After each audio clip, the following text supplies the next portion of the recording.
അയോധ്യ പ്രതിഷ്ഠ നാളെ.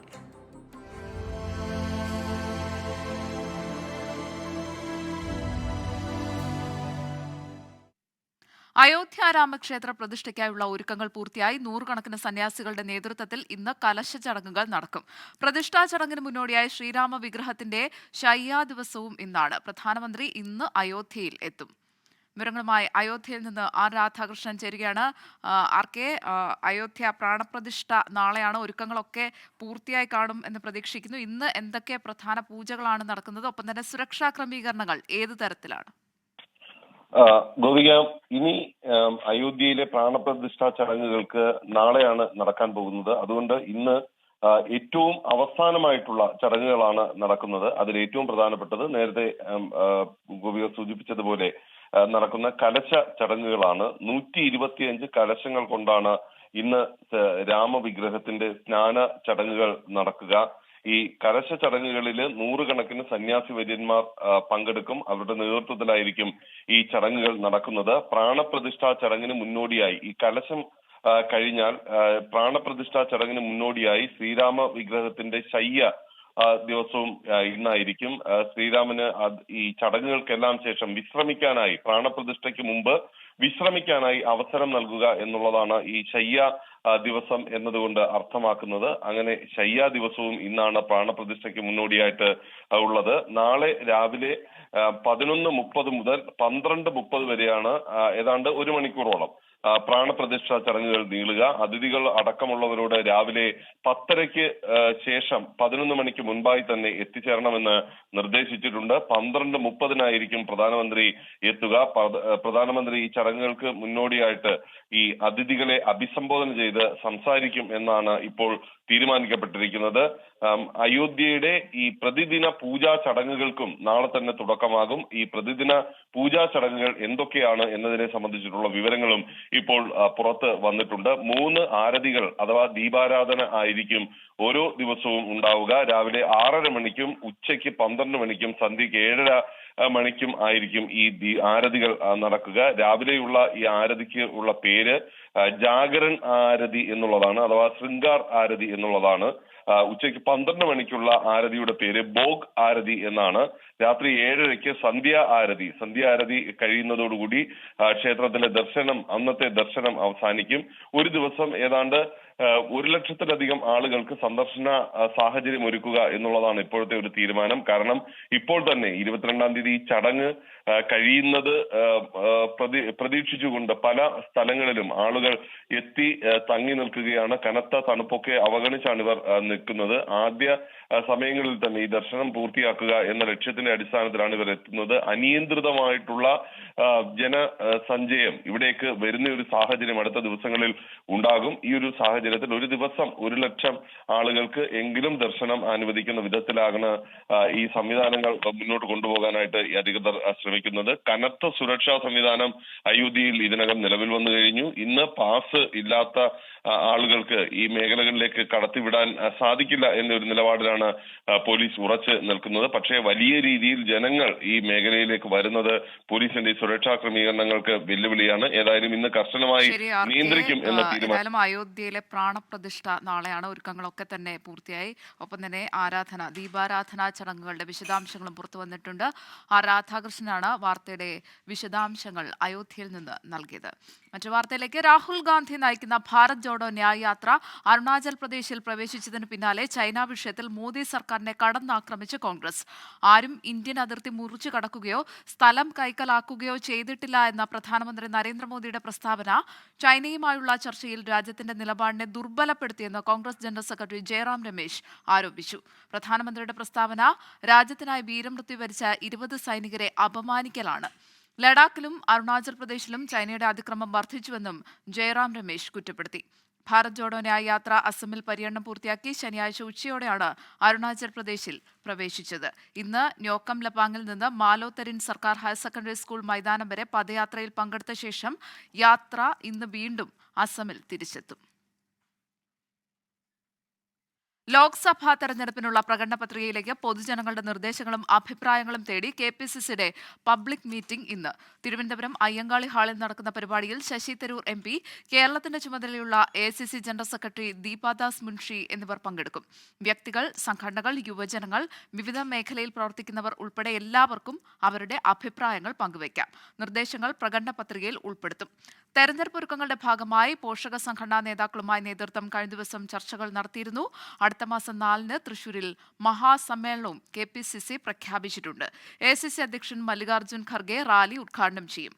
പാർലമെന്റ് തെരഞ്ഞെടുപ്പുമായി ബന്ധപ്പെട്ട ഒരുക്കങ്ങൾ താഴെത്തട്ടിൽ പാർട്ടി ഇതിനോടകം തന്നെ ആരംഭിച്ചിട്ടുണ്ട്. ബൂത്ത് തലത്തിൽ സജീവമാകാനാണ് നേതൃത്വത്തിന്റെ നിർദ്ദേശം. കേന്ദ്ര സംസ്ഥാന സർക്കാരുകൾക്കെതിരെ മുസ്ലിം യൂത്ത് ലീഗിന്റെ നേതൃത്വത്തിൽ ഇന്ന് കോഴിക്കോട് മഹാറാലി സംഘടിപ്പിക്കും. വിദ്വേഷത്തിനെതിരെ, ദുർഭരണത്തിനെതിരെ എന്ന മുദ്രാവാക്യം ഉയർത്തിയാണ് മഹാറാലി.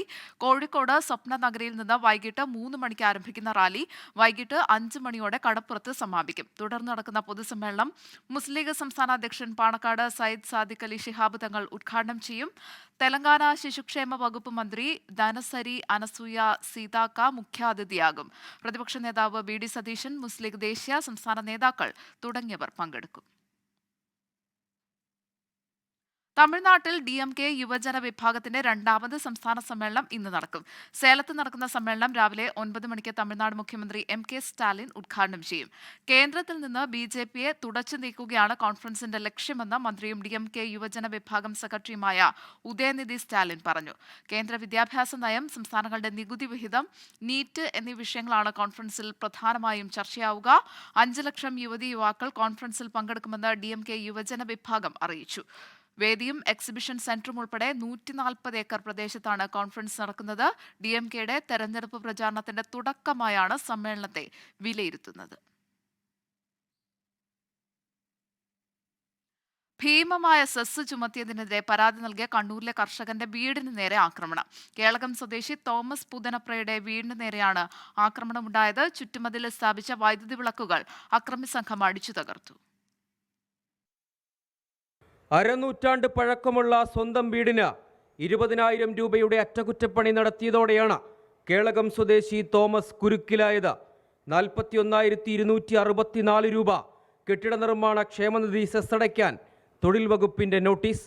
വീടിന്റെ ചോർച്ച പരിഹരിക്കാൻ ഷീറ്റിട്ടതിന് ഭീമമായ സെസ് ഏർപ്പെടുത്തിയ നടപടിക്കെതിരെ തോമസ് പരാതിയും നൽകി. സംഭവം വിവാദമായതിന് പിന്നാലെ കഴിഞ്ഞ ദിവസം രാത്രി തോമസിന്റെ വീടിന് നേരെ ആക്രമണം. ചുറ്റുമതിലിൽ സ്ഥാപിച്ചിരുന്ന വൈദ്യുതി വിളക്കുകൾ അക്രമി സംഘം അടിച്ചു തകർത്തു. പുറത്തെ CFL ബൾബുകൾ മോഷ്ടിച്ചു. അക്രമത്തിന് പിന്നിൽ ആരെന്ന് തോമസിന് നിശ്ചയമില്ല. സർക്കാരിനെയോ ഏതെങ്കിലും രാഷ്ട്രീയ പാർട്ടിയെയോ വിമർശിച്ചിട്ടില്ല. അനീതിക്കെതിരെയാണ് പരാതി നൽകിയതെന്നും തോമസ്. 7-7:30 ആയപ്പോൾ ഞങ്ങൾ ലൈറ്റ് ഇട്ടു. അത് കഴിഞ്ഞ് കിടക്കാൻ നേരത്തെ ഒരു 10-10:30 ആയപ്പോഴത്തേനും നിർത്തിയിട്ട് ഞങ്ങൾ കിടന്നതാണ്. നേരം വെളുത്തിൽ പേപ്പർ എടുക്കാൻ ചെല്ലുമ്പോൾ ഒരു 6 ബൾബ് അടിച്ച് എല്ലാം പറിച്ച് താഴെ ഇട്ടിട്ടുണ്ട്. ആരാന്നും അറിയത്തില്ല, ഇങ്ങനെ സംഭവിച്ചിട്ടുണ്ട്. നടപടി ആവശ്യപ്പെട്ട് തോമസ് കേളകം പോലീസിൽ പരാതി നൽകി. എന്നാൽ കാര്യക്ഷമമായ ഇടപെടലിന് പോലീസ് തയ്യാറായിട്ടില്ല. 78 വയസ്സുള്ള തോമസ് ഹൃദയ ശസ്ത്രക്രിയയ്ക്ക് ശേഷമുള്ള തുടർ ചികിത്സയിലാണ്. സുരക്ഷാ ഭീഷണി നേരിടുന്നതായി തോമസും ഭാര്യയും പറയുന്നു. 24 കണ്ണൂർ. എക്സാലോജിക് CMRL ഇടപാടിൽ രജിസ്ട്രാർ ഓഫ് കമ്പനീസ് പിടിമുറുക്കിയതോടെ പ്രതിസന്ധിയിലായി ഇടത് camp. Kerala registrar of companies നടത്തിയ പരിശോധനയിൽ മുഖ്യമന്ത്രിയുടെ മകൾ വീണയ്ക്കും എക്സാലോജിക്കിനും പ്രത്യേകം പണം നൽകിയതായി കണ്ടെത്തിയിരുന്നു. നൽകിയ സേവനങ്ങളുടെ കണക്കുകൾ നൽകാൻ കഴിയാത്തതിനാൽ വിശദമായ അന്വേഷണം വേണമെന്ന് കേരള ROCയും ശുപാർശ ചെയ്തിട്ടുണ്ട്. പുതിയ നീക്കങ്ങളുടെ പശ്ചാത്തലത്തിൽ വിഷയം CPIM ഗൗരവമായി എടുത്തിട്ടുണ്ട്. ലോക്സഭാ തെരഞ്ഞെടുപ്പ് മുന്നിൽ കണ്ട് രാഷ്ട്രീയമായ വിഷയത്തെ പരമാവധി പ്രതിരോധിക്കാനാണ് ആലോചന. T. സിദ്ദിഖ് MLAയുടെ ഭാര്യ ഷറഫുന്നിസ പ്രതിയായ കോഴിക്കോട് സ്വിസ് ബാങ്ക് തട്ടിപ്പ് കേസിൽ അന്വേഷണം തുടരുന്നു. പണമിടപാടുകളുടെയും നിക്ഷേപകരുടെയും പൂർണ്ണ വിവരങ്ങൾ കണ്ടെത്താനുള്ള ശ്രമത്തിലാണ് പോലീസ്. കഴിഞ്ഞ ദിവസത്തെ പരിശോധനയിൽ കണ്ടെത്തിയ തെളിവുകളുടെ ശാസ്ത്രീയ പരിശോധന തുടരുകയാണ്. അതിനിടെ നിക്ഷേപകരുമായി ഒത്തുതീർപ്പിനുള്ള ശ്രമങ്ങൾ പ്രതികൾ ആരംഭിച്ചു. 1-ാം പ്രതി വസീമാണ് ഇടനിലക്കാർ മുഖേന നിക്ഷേപകരുമായി ബന്ധപ്പെടുന്നത്. നിശ്ചിത ദിവസങ്ങൾക്കുള്ളിൽ പണം നൽകാമെന്നാണ് വാഗ്ദാനം. തട്ടിപ്പ് പുറത്തുവന്നതോടെ 1-ാം പ്രതി വസീം വിദേശത്തേക്ക് കടന്നതായി സ്ഥിരീകരിച്ചു. അതേസമയം കേസ് അന്വേഷണത്തിനായി പ്രത്യേക അന്വേഷണ സംഘത്തിന് ഉടൻ രൂപം നൽകും. സിറോ മലബാർ സഭ എറണാകുളം അങ്കമാലി അതിരൂപതയിലെ കുർബാന തർക്കത്തിൽ അയവില്ല. ഏകീകൃത കുർബാന നടപ്പിലാക്കണമെന്ന സിനഡ് സർക്കുലർ ഇന്ന് പള്ളികളിൽ വായിക്കില്ല എന്ന നിലപാടിലാണ് വിമത വിഭാഗം. കുർബാനയ്ക്കിടെ സർക്കുലർ വായിക്കണമെന്നായിരുന്നു നിർദ്ദേശം. ജനാഭിമുഖ കുർബാനയുമായി മുന്നോട്ടു പോകുമെന്നാണ് എറണാകുളം അങ്കമാലി അതിരൂപതയിലെ ഒരു വിഭാഗം വൈദികരുടെയും വിശ്വാസികളുടെയും നിലപാട്. കൊച്ചിയിൽ നിന്ന് VG വിനിത ചേരുകയാണ് വാർത്തയുടെ വിശദാംശങ്ങളുമായി. വിനിത, ഏകീകൃത കുർബാന നടപ്പിലാക്കണമെന്ന സിനഡ് സർക്കുലർ ഇന്ന് പള്ളികളിൽ വായിക്കില്ല എന്ന നിലപാടിലാണല്ലോ വിമത വിഭാഗം. വിവരങ്ങൾ എന്താണ്? ഗോപിക, നേരത്തെ തന്നെ ഈ സീറോ മലബാർ സഭയുടെ കീഴിലുള്ള പള്ളിയിൽ ഈ കുർബാന തർക്കം പരിഹരിക്കുന്നതുമായി ബന്ധപ്പെട്ടുകൊണ്ടുള്ള ചില ഇടപെടലുകളൊക്കെ തന്നെ നടന്നിട്ടുണ്ടായിരുന്നു. പക്ഷേ ഇപ്പോഴും അയവില്ലാതെ ആ കുർബാന തർക്കം തുടരുന്നു എന്നുള്ളത് തന്നെയാണ്. ഈ സീറോ മലബാർ സഭ എറണാകുളം അങ്കമാലി അതിരൂപതയിലെ കുർബാന തർക്കത്തിൽ ഇന്നും പ്രശ്നങ്ങളിലേക്ക് പോകാനുള്ള ഒരു സാധ്യത തന്നെയാണ് കാണുന്നത്. ഏകീകൃത കുർബാന നടപ്പാക്കണമെന്ന സിനഡിന്റെ സർക്കുലർ ഇന്ന് പള്ളികളിൽ വായിക്കില്ലെന്ന നിലപാടിലാണ് വിമത വിഭാഗമുള്ളത്. കുർബാനയ്ക്കിടെ സർക്കുലർ വായിക്കണമെന്നായിരുന്നു നിർദ്ദേശം നൽകിയിരുന്നത്. ജനാഭിമുഖ കുർബാനയുമായി മുന്നോട്ട് പോകുമെന്നാണ് എറണാകുളം അങ്കമാലി അതിരൂപതയിലെ ഒരു വിഭാഗം വൈദികരുടെയും ഒപ്പം തന്നെ വിശ്വാസികളുടെയും ഒരു നിലപാട്. മാർപ്പാപ്പയെ സിനഡ് തെറ്റിദ്ധരിച്ചിരിക്കുകയാണെന്നും ഈ വിമത വിഭാഗം പറയുന്നുണ്ട്. ഏകീകൃത കുർബാന നടപ്പാക്കിയില്ലെങ്കിൽ ഈ വത്തിക്കാന്റെ അനുമതിയോടെ കർശന നടപടി സ്വീകരിക്കാനാണ് അതേസമയം ഔദ്യോഗിക പക്ഷത്തിന്റെയും നിലപാട്. ഏതായാലും കുർബാന തർക്കത്തിൽ അയവില്ല. ഇന്നും പള്ളികളിൽ പ്രതിഷേധത്തിന് സാധ്യതയുണ്ട് എന്നാണ് കൊച്ചിയിൽ നിന്ന് VG വിനിത റിപ്പോർട്ട് ചെയ്യുന്നത്. മറ്റു വാർത്തയിലേക്ക്. മണ്ഡല മകരവിളക്ക് ഉത്സവം പൂർത്തിയാക്കി ശബരിമല നട അടച്ചു. ഇന്നലെ ഹരിവരാസനം പാടിയാണ് നട അടച്ചത്. ഇന്ന് പുലർച്ചെ 5 മണിയോടെ നട തുറന്നെങ്കിലും ഭക്തർക്ക് ഇന്ന് പ്രവേശനമുണ്ടായിരുന്നില്ല. പന്തളം കൊട്ടാര പ്രതിനിധി സംഘത്തിന് മാത്രമായിരുന്നു ദർശനം. കൊട്ടാരത്തിലെ അംഗം മരിച്ചതിനാൽ രാജപ്രതിനിധിയുടെ നേതൃത്വത്തിൽ നടക്കേണ്ട ആചാരപരമായ ചടങ്ങുകളും ഉണ്ടായിരുന്നില്ല. 5:30 തിരുവാഭരണം തിരിച്ച് എഴുന്നള്ളിക്കുന്ന ചടങ്ങ് തുടങ്ങി. കൊട്ടാരം പ്രതിനിധികൾക്കൊപ്പം തിരുവാഭരണ യാത്ര പന്തളത്തേക്ക് മടങ്ങി. കുംഭമാസ പൂജകൾക്ക് അടുത്ത മാസം 13 നട വീണ്ടും തുറക്കും. ഗതാഗത മന്ത്രി KB ഗണേഷ് കുമാറിന്റെ പരിഷ്കാര നടപടികൾ തുടരുമോ എന്ന ആകാംക്ഷയിൽ KSRTC. ഇലക്ട്രിക് ബസ്സുകൾ KSRTC ഇനി വാങ്ങില്ല എന്നും സിറ്റി സർക്കുലർ ബസ്സുകളിൽ 10 രൂപ ടിക്കറ്റ് തുടരില്ല എന്നുമുള്ള മന്ത്രിയുടെ പ്രസ്താവന CPIM-ലും ഇടതുമുന്നണിയിലും അതൃപ്തി ഉണ്ടാക്കിയിട്ടുണ്ട്. പുതിയ മന്ത്രിയുടെ പരിഷ്കാര നടപടികളെ തള്ളി CPIM സംസ്ഥാന secretary MV Govindan, Thiruvananthapuram corporation mayor Arya Rajendran, BK Prasanth MLA തുടങ്ങിയവർ രംഗത്തെത്തിയിരുന്നു.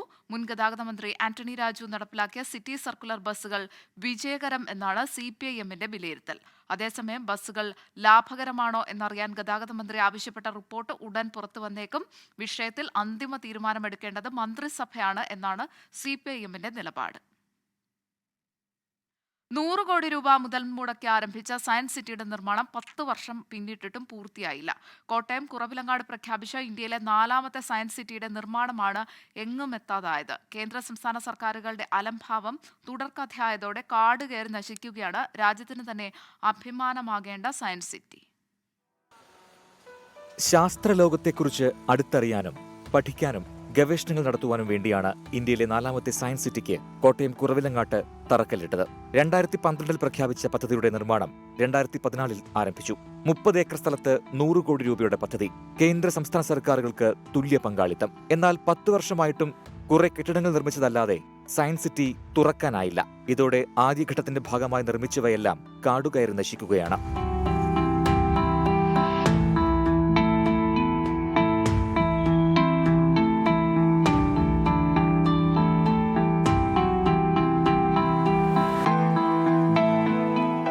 കേന്ദ്ര സർക്കാരിൽ നിന്ന് ലഭിക്കേണ്ട തുക ലഭിച്ചില്ലെന്നാണ് സംസ്ഥാന സർക്കാരിന്റെ വാദം. എങ്കിലും പദ്ധതി മുന്നോട്ട് കൊണ്ടുപോകുമെന്ന് പറഞ്ഞു. പിന്നാലെ ഉന്നത വിദ്യാഭ്യാസ മന്ത്രി നേരിട്ടെത്തി നിർമ്മാണ പുരോഗതി വിലയിരുത്തിയിട്ടും യാതൊരു പ്രയോജനവും ഉണ്ടായില്ല. വാനനിരീക്ഷണം, സ്പേസ് തിയേറ്റർ, സയൻസ് ഗ്യാലറി എന്നിങ്ങനെ ശാസ്ത്ര സാങ്കേതിക രംഗത്ത് വിദ്യാർത്ഥികൾക്ക് ആവശ്യമായതെല്ലാം ഇവിടെ വിഭാവനം ചെയ്തിരുന്നു. പക്ഷേ എല്ലാം വെള്ളത്തിൽ വരച്ച വര പോലെ ആയിരിക്കുകയാണ്. ശാസ്ത്ര സാങ്കേതിക രംഗത്ത് പുതുതലമുറയ്ക്ക് വഴികാട്ടേണ്ട ഒരു പദ്ധതിയാണ് ഇങ്ങനെ കാട് പിടിച്ച് നശിക്കുന്നത്. അനാസ്ഥ ആരുടെ ഭാഗത്താണെങ്കിലും അതുകൊണ്ട് തന്നെ എത്രയും വേഗം അവർ തിരുത്താൻ തയ്യാറാകണം. കോട്ടയത്ത് നിന്ന് ഷിബിൻ ബഷീറിനൊപ്പം ടോബി ജോൺസൺ, 24.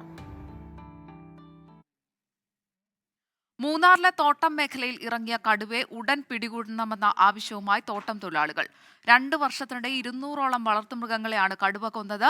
കടുവയെ പിടികൂടാത്തതിനെതിരെ പ്രതിഷേധം സംഘടിപ്പിക്കാൻ ഒരുങ്ങുകയാണ് തൊഴിലാളികൾ. പെരിയവര എസ്റ്റേറ്റിന് സമീപം 4 പശുക്കളാണ് കഴിഞ്ഞ ദിവസം കടുവയുടെ ആക്രമണത്തിൽ കൊല്ലപ്പെട്ടത്. തേയിലത്തോട്ടത്തിൽ നടക്കുന്ന കടുവയുടെ ദൃശ്യങ്ങൾ തൊഴിലാളികൾ വനം വകുപ്പിന് നൽകിയിരുന്നു. പകൽ നേരങ്ങളിൽ പോലും പുറത്തിറങ്ങാൻ ഭയമെന്ന തൊഴിലാളികൾ. നേരത്തിലെയും പകൽ നേരത്തിലെയും പുലി ഫുള്ളാக நடமாட்டமாகுது. வனவிலங்குகள் பகலில் ரோடு முழுவதும் சுற்றி திரியுது. எந்த நேரத்தில் என்ன வேணாலும் சம்பவிக்கலாம். பொதுமக்களுக்குள்ள பாதுகாப்பு எதுவுமே கிடையாது. தயவுசெய்து வனத்தில் அதை கூண்டு வச்சு பிடிச்சி அதனுடைய வளர்ந்த வனப்பகுதிக்குள் கொண்டு விடணும்னு மிக தாழ்மையாக கேட்டுக்கிறேன். அப்படி இல்லைன்னு சொன்னால் கல்லாரை பொதுமக்களை வச்சு ஒரு மிகப்பெரிய போராட்டம் நடத்துவோம்னு சொல்லி இதன் மூலமாக தெரியப்படுத்திக்கிறேன். അക്രമകാരിയെ കടുവയെ എത്രയും വേഗം കൂടുവച്ച് പിടികൂടണം.